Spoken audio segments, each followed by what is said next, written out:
From the formalin jar रो subjective question करबा पई तुमको 6टी पॉइंट उपरे जानिबा पई हेबो जदि से 6टी पॉइंट से 6टी क्वेश्चन जदि तमे करि परिबो ताले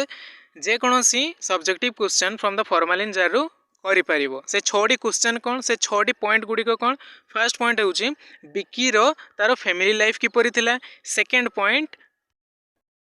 फर्स्ट पॉइंट बिकीर फैमिली लाइफ किपरि थिला सेकंड पॉइंट तार कॉलेज लाइफ किपरि थिला थर्ड पॉइंट से किपरि एक्सीडेंट रो सामना हैला फोर्थ पॉइंट से एक्सीडेंट हैला परे तांको घरे कोन प्रभाव सबु तांको फैमिली रे कोन सबु प्रभाव पड़िला फिफ्थ पॉइंट बिकीर ब्रेन को फॉर्मालिन जार मध्य रे रखा जाइतिला सैंपल आकार रे सेतेबेले तार फीलिंग कोन थिला एवं 6 नंबर पॉइंट एक कवितारे कवि आमको कौन मेसेज देवाई चाहिए ताई वीडियो रे डिस्कसन करा जाइए 6टी point. How was Biki's family life Biki रो फैमिली लाइफ किपरि थिला आंसर बिकी हैड हिज पेरेंट्स तार पितामाता थिले and grandmother in his family तार परिवार रे के थिले ता बिकी रो पितामाता एवं तार ग्रैंडमदर ता परिवार रे थिले he loved his parents the most से ता पितामाता को बहुत भल पाउला हि एडोर मीन्स अत्यधिक भल पाइबा से ता ग्रैंडमा को अत्यधिक भल पाउला हु हैड रिंकिल अर्थ बयस गड़ीगला पर जो चर्म कुंचित चर्म हो जाए ताकू रिंकिल कह जाउछि जहाँकर कि रिंकिल थिला ओनर फेस तांको फेस रे एंड स्किन तांको स्किन गुडी को कोन कुंचित हो जाइतिला हेंस तेणु Biki lived a very happy and enjoyable life बिकीर फैमिली लाइफ बहुत खुशीकर एवं एन्जॉयबल थिला his family crushed with pain after his death तांको परिवार लोक माने बहुत जंत्रणा भोगिले आफ्टर हिज डेथ बिकीर मृत्यु परे तांको फैमिली बहुत जंत्रणा भोगिले। Second question what does Biki's brain know about his college life बिकीर कॉलेज लाइफ विषय रे बिकीर ब्रेन को कौन जଣା थिला answer Biki's brain discloses the fact when he was a college going young boy बिकीज brain discloses से प्रकाश कला कौन द फैक्ट तथ्य कौन तथ्य प्रकाश कला when he was a college going young boy जेतेबेले से कॉलेज जाउथबा जणे कॉलेज जाउथबा पिला थिला he was very brilliant से बहुत ब्रिलियंट थिला and his favorite subject कौन थिला were mathematics and computer थिला he was very shy से लाजुकुड़ा थिला and his heart was beating where he saw a girl गोटे से झील को देखी बिकीर हार्ट टी कौन बीटिंग करथिला से झीलटी किए थिला ता ना थिला लॉरेन या थिला ता कॉलेज लाइफ विषय रे। 3 नंबर क्वेश्चन हाउ डिड बिकी मेट विथ एन एक्सीडेंट से किपरि दुर्घटनार सामना कले द ब्रेन सेज मस्तिष्क कहे that on a rainy day वर्षा दिन में Biki went to his friends house for a ordinary work which was unimportant से तांको सांग घर को वर्षा दिन में से तांको सांग घर को कौन सी साधारण कार्य फॉर एन ऑर्डिनरी वर्क साधारण काम जोटा कि व्हिच वाज अन इम्पोर्टेंट जोटा कि एते इम्पोर्टेंट नथिला तांको सांग घर को जाइतिले his friends house was in the next lane तांको सांग घर परवर्ती गली रे थिला he rode his bike to his friend's house even though it was not very far from residence बास स्थान तांको बास स्थान रु बेसी दूर न हेले मध्य से बाइक चढ़ी की तांको सांग घर को जाइथिले अनफॉर्चुनेटली दुर्भाग्यवशत कौन होगा ऑन दैट डे से ही दिन on that day he stopped wearing his helmet से हेलमेट पिंधिबा बंद कर देइथिले on the way he met with a cruel accident से दिन से ऑन द वे रास्ता रे से निष्ठुर भाव में तांको दुर्घटना घटीला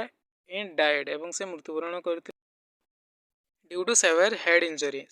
मस्तिष्क आघात जोगु से मृत्युवरण कले। 4 number question what is called a specimen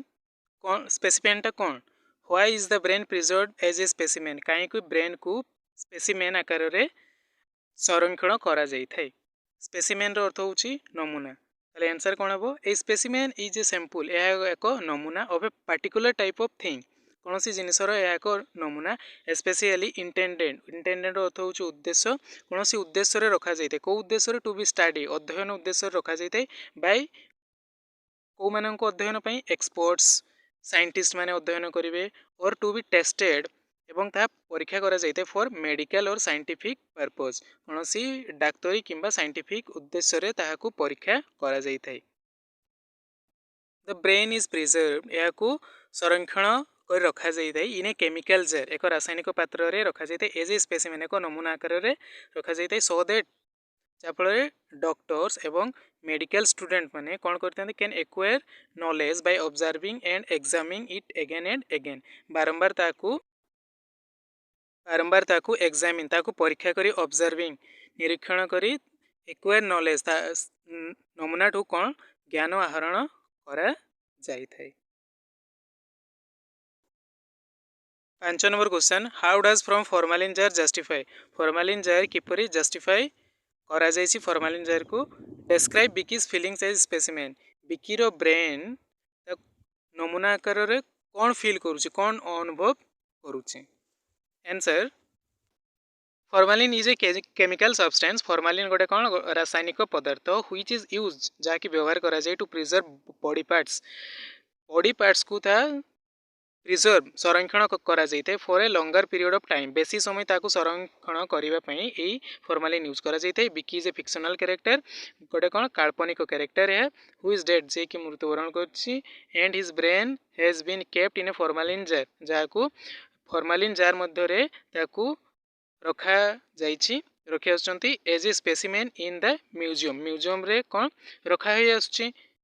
बिकीरो brain which he does not like at all जहाँकि से ब्रेन टी आदौ पसंद करू नहीं to him to be called a specimen insulting ताकू एक नमूना आकार रे कहउथबारु ताकू बहुत अपमान लागुछि। People was the jar again and again लोक माने कौन म्यूजियम रे से ब्रेन टी को रखा जाइछि लोक माने बारंबार ताकू देखुचंती ही again state that it did not have any reason of end like stroke tumor or box brain रो कौनसी त्रुटि किंबा ब्रेन अटैक कौनसी नथिला हेले मध्य ताहाकू एठारे रखा जाइछि तेणु।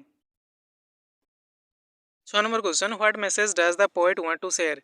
एही कविता माध्यम रे कवि कौन मेसेज शेयर करबा पई चाहिचंती। The poet is a doctor से जने डॉक्टर होटंती it is not her control and reduce the rate of accident से एक्सीडेंट को कमे किंबा कंट्रोल करि पारिबे नहीं से जन doctor but seeing the apathetic condition of patient and family member after an accident जे कौन सी कहार एक्सीडेंट हो गला परे पेशेंट कंडीशन एवं तांको फैमिली मेंबर जो अवस्था थाए ताहा देखी से कौन करचंती she wants to make everybody aware of the safety of life तेणु से समस्त को सतर्कता करई देबा पई चाहिचंती प्रत्येक जन को अवेयर करबा पई जणैचंती सेफ्टी ऑफ लाइफ जीवन को किपरि निरापद भाव आमे रहिबा। She wants to share the message that everybody प्रत्येक सहित से मेसेज को शेयर करबा पई चाहिचंती should drive safe on road निरापद रे गाड़ी चालना करो so she should the phrase safe driving using capital letter तेणु से बड़ बड़ अक्षर रे से सेफ ड्राइव निरापद गाड़ी चालना कर